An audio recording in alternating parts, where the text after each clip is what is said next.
बिस्मिल्लाहिर्रहमानिर्रहीम। फ़िक्रनामा में खुश आमदेद।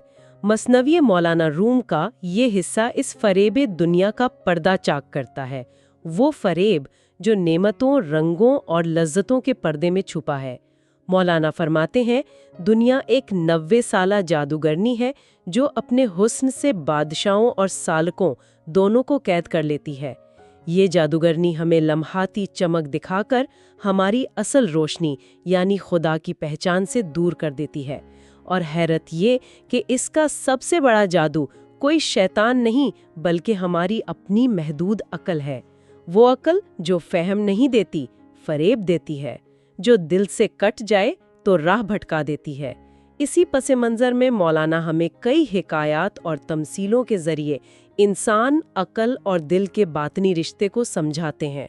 कभी फ़िरौन व मूसा अलैहिस्सलाम की गुफ्तगू से, कभी 3 मछलियों की दानाई से, और कभी उस दिल की आंख से जो दुनिया के पर्दों के पार देखती है। आइए चलते हैं मसनवी मौलाना रूम, दफ्तर 4वां, हिस्सा 2, सिर्फ फ़िक्रनामा पर। तो मसनवी के इस हिस्से में मौलाना रूम हमें अक्ल की नौयत पर गौर करने की दावत देते हैं। वो फरमाते हैं कि हमारे पास ना अक्ल की 2 तरह की सूरतें हैं। कौन कौन सी?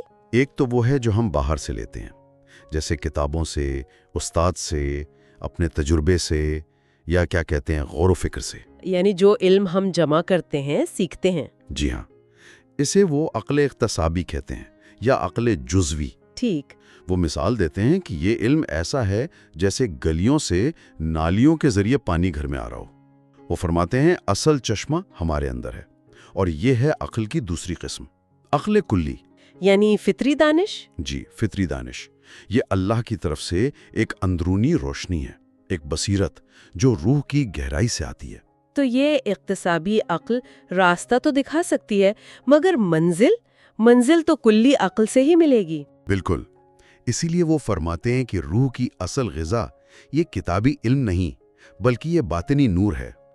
इंसान की परवरिश इस नूरे इलाही से होती है। किताबी इल्म तो शायद एक जरिया बन जाए उस नूर तक पहुंचने का, खुद मंजिल नहीं। जी, और यही फर्क है मौलाना के नज़दीक आकिल और अहमक में। वो कैसे? वो नबी करीम सल्लल्लाहु अलैहि वसल्लम का एक कौल नकल करते हैं कि अहमक से दूर रहो, वो तुम्हारा दुश्मन है, राह मारता है। और आकिल? आकिल की सोहबत रूह की ग़िज़ा है, खुशबू की तरह है। तो आकिल वो हुआ जिसकी जुज़वी अक्ल उसकी कुली अक्ल से जुड़ी हुई है, और अहमक वो जिसका राब्ता अपनी अंदरूनी बसीरत से कट गया है। तो फिर सवाल ये पैदा होता है कि अगर हमारी अपनी ये जुज़वी अक्ल भी कभी कभी फरेब दे सकती है, तो फिर रहनुमाई कहाँ से मिले? इस अंदरूनी बसीरत तक पहुँचें कैसे? इसीलिए तो मौलाना मशवरे की और रहबर की अहमियत पर इतना जोर देते हैं। मौलाना कहते हैं कि ये बड़ा ख़तरनाक है कि इंसान खुद को ही रहनुमा समझ बैठे, अपनी ही अक्ल पर तकब्बुर करे। रहबर की ज़रूरत इसीलिए पड़ती है कि वो हमें अपनी ज़ात के, अपने नफ्स के फरेब से निकाले। और फिर वो इलाही पुकार का भी जिक्र करते हैं, तालो। जी, कुरान के दावत, आओ। मौलाना फरमाते हैं कि ये पुकार तो सबके लिए है, अल्लाह सबको बुला रहा है, मगर हर कान इसे सुन नहीं पाता। यानी हर रूह की इस्तेदाद, उसका मकाम अलग है। बिल्कुल, कोई फौरन लब्बैक कहता है, कोई देर लगाता है, कोई सुनकर भी वो जो है अनसुना कर देता है। इसी दानाई और गफलत के फर्क को समझाने के लिए मौलाना ने वो 3 मछलियों वाली हिकायत बयान की है ना, वो कलीला व दमना वाली। जी जी, बहुत मशहूर हिकायत है, लेकिन मौलाना इसका सिर्फ किस्सा नहीं सुनाते, इसका रूहानी मग़ज़ बयान करते हैं। हाँ, बताइए वो क्या थी? एक झील थी, उसमें 3 मछलियां रहती थीं। एक बहुत आकिल, एक नीम आकिल मतलब कुछ अकल वाली, और एक बिल्कुल ही अहमक। ठीक। तो कुछ मशीरे वहां से गुजरे, उन्होंने झील में मछलियों को देखा और आपस में बात की कि चलो जाल लाते हैं, इन्हें पकड़ते हैं। जो आकिल मछली थी ना, उसने ये बात सुन ली और फौरन खतरे को भांप गई। उसने दूसरों को नहीं बताया? नहीं, उसने किसी से मशवरा नहीं किया, ना दूसरी मछलियों को खबरदार किया। वो जानती थी कि ये सुस्त हैं, गाफिर हैं, ये मुझे भी रोकेंगी। वो फौरन बगैर वक्त ज़ाया किए झील से निकली और दरिया की तरफ चल पड़ी। दरिया यानी वसी हकीकत, आलम बका, अल्लाह की तरफ। रास्ता मुश्किल था, लेकिन उसने हिम्मत नहीं हारी और निजात पा गई। ये हुई अक्ले कामिल। خطرے کو دور سے پہچانا اور فوراً عمل کیا، تاخیر نہیں کی۔ اچھا، اور وہ جو نیم عاقل تھی؟ نیم عاقل مچھلی وہ سوچتی رہ گئی کہ عاقل تو چلی گئی، اب میں کیا کروں؟ پچھتائی کہ ہائے میں نے موقع گوا دیا۔ اتنے میں مچھیرے جال لے آئے۔ اب وہ گھبرائی، پھر اسے ایک ترکیب سوجی۔ اس نے خود کو مردہ بنا لیا، پیٹ اوپر کر کے پانی پر تیرنے لگی، بے حس و حرکت۔ مچھیروں نے جال ڈالا، وہ بھی جال میں آ گئی، لیکن انہوں نے دیکھا کہ یہ تو مری ہوئی ہے۔ مردہ سمجھ کر، بیکار جان کر اسے باہر کنارے پر پھینک دیا۔ وہ وہیں پڑی رہی، پھر موقع پا کر کسی نہ کسی طرح لڑکتی ہوئی واپس پانی میں جا گری اور بچ گئی۔ لیکن یہ کامل عقل نہیں تھی، کیونکہ پہلا موقع، وہ جو فوراً نکل جانے کا تھا، وہ اس نے گوا دیا تھا، تاخیر کی۔ صحیح۔ اور تیسری مچھلی، احمق والی؟ وہ بیچاری احمق مچھلی، وہ غفلت میں ہی پڑی رہی، اسے کچھ ہوش ہی نہیں تھا۔ جب جال آیا تب وہ گھبرائی، ادھر بھاگی ادھر بھاگی، بچنے کی بہت کوشش کی، لیکن آخرکار جال میں پھنس ہی گئی۔ اور پھر کیا؟ مچھیروں نے اسے پکڑا اور لے جا کر بھون ڈالا، کھا لیا۔ اللہ! تو مولانا اس سے کیا نتیجہ نکالتے ہیں؟ وہ فرماتے ہیں کہ احمق کی جو توبہ ہوتی ہے نا، جب مصیبت سر پر آ جاتی ہے تب وہ توبہ کرتا ہے، لیکن وہ توبہ صبح کاذب کی طرح ہے۔ صبح کاذب یعنی جھوٹی صبح؟ وہ روشنی جو صبح سے ذرا پہلے ہوتی ہے لیکن فوراً اندھیرے میں بدل جاتی ہے۔ تو احمق کی توبہ بھی ایسی ہی ہے، ناقابل اعتبار۔ جیسے ہی مصیبت ٹلتی ہے وہ پھر اپنی پرانی روش پر آ جاتا ہے۔ یہ حکایت تو واقعی زندگی کے ہر پہلو پر سوچنے کی دعوت دیتی ہے۔ دنیاوی مشکل ہو یا روحانی خطرہ، ہمارا رد عمل کیسا ہوتا ہے؟ جی، کیا ہم عاقل مچھلی کی طرح فوراً صحیح راستہ اختیار کرتے ہیں، یا نیم عاقل کی طرح دیر کر دیتے ہیں، پھر کسی جگاڑ، کسی ترکیب سے بچنے کی کوشش کرتے ہیں؟ یا پھر خدا نہ کرے احمق مچھلی کی طرح غفلت میں ہی رہتے ہیں، یہاں تک کہ ہلاکت آ گھیرے؟ بالکل، یہی عقل اور غفلت کا، وہم اور یقین کا تضاد ہمیں حضرت موسیٰ علیہ السلام اور فرعون کی حکایت میں اور بھی گہرائی سے نظر آتا ہے۔ ہاں، مولانا فرماتے ہیں کہ فرعون جو ہے وہ وہم کی علامت ہے اور موسیٰ علیہ السلام عقل الہی کی۔ جی، اور وہم بڑا چالاک ہوتا ہے، وہ عقل کا روپ دھار دیتا ہے۔ کیسے؟ دیکھیں، فرعون کس چیز پر ناز کرتا تھا؟ اپنی طاقت پر، اپنے نسب پر، ظاہری شان و شوکت پر۔ اسے یہی سب کچھ حقیقت لگتا تھا۔ تو جب موسیٰ علیہ السلام آئے اور کہا کہ میں اللہ کا رسول ہوں، تو فرعون نے کیا کہا؟ اس نے کہا، تم تو ہمارے گھر میں پلے بڑھے ہو، تم نے تو ایک بندہ مارا تھا، تم جادوگر ہو، تم لوگوں میں پھوٹ ڈالنا چاہتے ہو۔ یعنی اس نے موسیٰ کی الہی دعوت کو اپنی دنیاوی نظر سے دیکھا، سمجھا ہی نہیں۔ بالکل، اس کی نظر وہم کے پردے میں تھی۔ موسیٰ علیہ السلام نے پھر جواب دیا، انہوں نے کہا کہ اگر میں نے ایک شخص کو مارا تو تم نے تو میرے ڈر سے ہزاروں بنی اسرائیلی بچوں کو قتل کروا دیا۔ اور پھر موسیٰ نے سمجھایا کہ میرا وہ عمل یا میرے دوسرے کام جو تمہیں شاید تخریب نظر آتے ہیں، وہ اصل میں تعمیر کے لیے ہیں۔ انہوں نے مثالیں دیں، جیسے طبیب ہے، وہ پھوڑے کو نشتر لگاتا ہے، تکلیف تو ہوتی ہے لیکن شفا کے لیے ضروری ہے۔ معمار ہے، وہ پرانی کمزور دیوار گراتا ہے تاکہ نئی مضبوط عمارت بنا سکے۔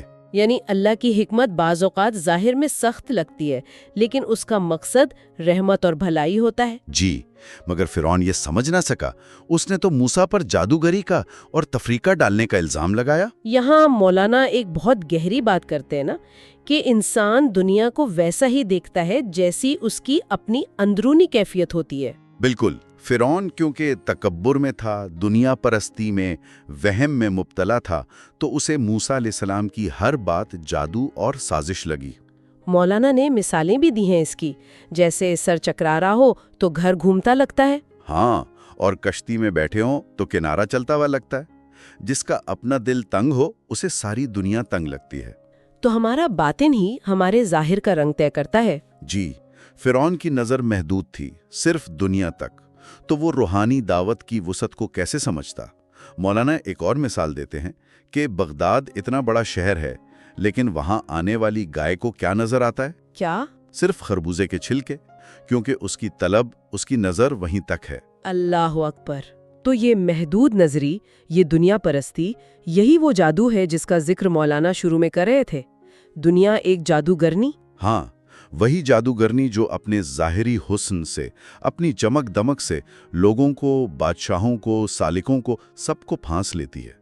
इस सिलसिले में वो एक शहजादे की हिकायत भी सुनाते हैं। जी, एक शहजादा था जो एक ऐसी ही बूढ़ी जादूगरनी के सहर में गिरफ्तार हो गया, दीवाना हो गया उसके पीछे। ये शहजादा कौन है और ये जादूगरनी, क्या ये तमसील है? हाँ, मौलाना खुद वजाहत करते हैं, शहजादा हम हैं, इंसान की रूह।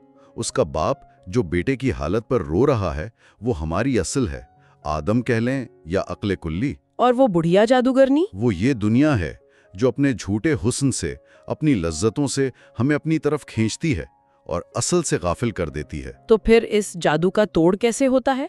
शहजादा कैसे बचता है? बाप यानी असल, वो अल्लाह से दुआ करता है, उसकी फरियाद सुनी जाती है और एक रूहानी तबीब भेजा जाता है। यानी कोई नबी या वली? जी, कोई अल्लाह वाला।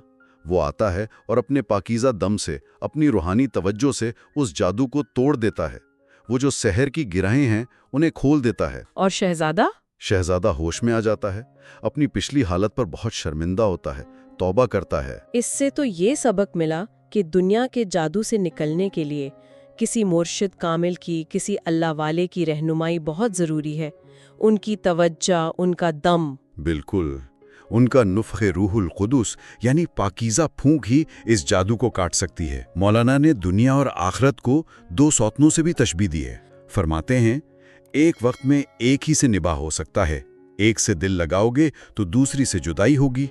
ये हमें चुनना है कि हम किसे चाहते हैं। तो फिर रास्ता क्या है? अगर दुनिया ऐसी जादूगरनी है और हमारी अपनी अक्ल जुज़वी भी धोखा दे सकती है, तो निजात कैसे हो? रास्ता है बातनी आगाही में, दिल की सफाई में। मौलाना फरमाते हैं, दिल एक आईने की तरह है। अगर उसे साफ कर दिया जाए, किस चीज़ से? ख्वाहिशात से, वहम से, दुनिया की मोहब्बत के जंग से। और उस आईने को, उस दिल को साफ करने का औजार, वो क्या है? वो अक्ल ही है। लेकिन कौन सी अक्ल? वो जो अक्ल कुल्ली से जुड़ी हो, जो रहबर की सोबत में तरबियत पा चुकी हो। मौलाना ने इंसान को दरिया के पानी से भी तशबीह दी है। हाँ, कि जब पानी गदला हो, लहरें उठ रही हो तो कुछ नजर नहीं आता, लेकिन जब पानी ठहर जाए, बिल्कुल पुरसुकून हो जाए, तो नीचे तह में पड़े हुए मोती, जवाहिर सब साफ दिखाई देने लगते हैं। तो जब इंसान का दिल दुनियावी सोचों और ख्वाहिशों की हलचल से पाक होता है, तब उसे अपने अंदर के खजाने नजर आते हैं। जी, इसीलिए तो वो जाहिद कहत साली में भी हंस रहा था। लोग परेशान थे, वो मुस्करा रहा था। क्यों? क्योंकि उसकी नज़र, वो बातनी नज़र, वो ज़ाहिरी कहत के पर्दे के पीछे अल्लाह की रहमत और फरावानी को देख रही थी। वो सतह से गुजरकर हकीकत तक पहुंच गई थी। यानी ये दुनिया जो हमें नज़र आती है, ये असल का अक्स है।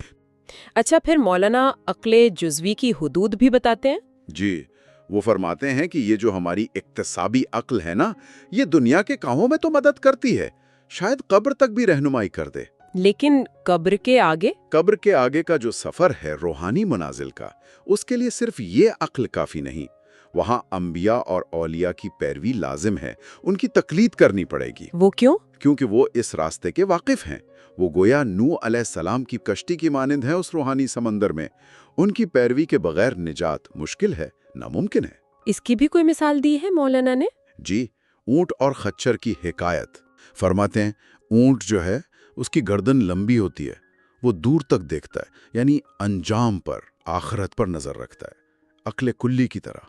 तो वो ठोकर खाने से बचा रहता है, उसे पता होता है आगे क्या है। जबकि खच्चर वो बस अपने कदमों के नीचे देखता है, करीब की चीज, दुनियावी लम्हा। जैसे अक्ले जुज़वी या हैवानी हिस्स। बिल्कुल। तो नतीजा क्या होता है? वो बार बार गिरता है, ठोकरें खाता है। तो हमें ऊंट की तरह बनना है, दूर अंदेश, आखिरत पर नजर रखने वाला, ना कि खच्चर की तरह सिर्फ हाल में, दुनिया में गुम। तो मसनवी के इस हिस्से का जो लुबे लुबाब है, वो ये हुआ कि दुनिया एक फरेब है, एक जादू। इससे निकलने के लिए हमें अपनी ज़ाहिरी अक्ल को बातनी, इलाही बसीरत के ताबे करना है, दिल को पाक करना है और अल्लाह वालों की रहनुमाई में चलना है। जी, सफ़र वहम से यकीन की तरफ है, अक्स से असल की तरफ, गुलामी से आज़ादी की तरफ। और मौलाना बार बार याद दिलाते हैं कि नजात का रास्ता बाहर नहीं, हमारे अंदर ही है। असल जंग भी अंदर ही है, عقل اور وہم کی، نفس اور روح کی۔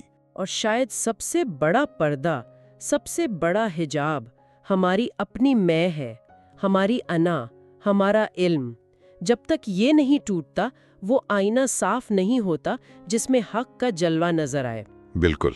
یہ بات واقعی بہت غور طلب ہے کہ ہماری اپنی عقل، جسے ہم اتنی بڑی نعمت سمجھتے ہیں، اگر وہ دل کی روشنی سے، وحی کی رہنمائی سے محروم ہو جائے تو وہی سب سے بڑا فریب بن سکتی ہے، سب سے بڑا بت۔ یہ سوچنے پر مجبور کرتا ہے کہ علم کا اصل مقصد کیا ہے، صرف جاننا، یا جان کر ماننا اور پھر بدل جانا، اپنے اندر تبدیلی لانا؟ یہی اصل سوال ہے۔ اللہ تعالی ہمیں ان تعلیمات پر عمل کرنے کی توفیق عطا فرمائے۔ اگر آپ کو یہ گفتگو پسند آئی تو فکر نامہ کو سبسکرائب کیجیے تاکہ آنے والے حصے بھی آپ تک پہنچ سکیں۔ آپ کی دعائیں اور ساتھ ہمارا سب سے بڑا سرمایہ ہے۔